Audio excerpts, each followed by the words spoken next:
তিন জায়গায় প্রয়োজনে মিথ্যা বলা যায়।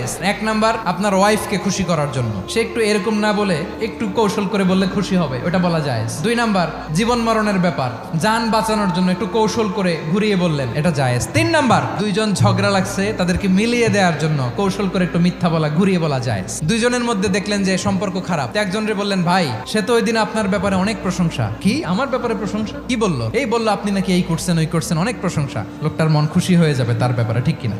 আবার তার সাথে যার ঝগড়া, ওরে যে বলুন, ভাই ওই দিন তো সে আপনার অনেক অ্যাপ্রিসিয়েশন করলো, অনেক। সে তো অবাক, কি রে বলে কি? এই যে দুইজনের ব্যাপারে দুইজনের একটু ভালো ভালো কথা বলে দিচ্ছেন, একদিন দেখবেন রাস্তা দিয়ে হাঁটার সময় একে অপরকে সালাম দিয়ে ফেলছে, সালাম দিয়ে বুকে জড়ায় ধরছে, আছে না নাই? আবার মিলমিশ হয়ে গেছে। কিন্তু আমাদের স্বভাব হইলো, দুই প্রতিবেশী যদি একসাথে বসে একসাথে হাঁটে, দূর থেকে দেখলে আমাদের জলে, আছে না নাই? ঘটনা কি? এই দুইটার মধ্যে এত মিল কে? এই দুইটার মধ্যে গিরিঙ্গি লাগানো যায় কিভাবে? আল্লাহর কাছে তওবা করেন, এই মানসিকতার যেন আমরা না হয়, আমরা মিলিয়ে দিব।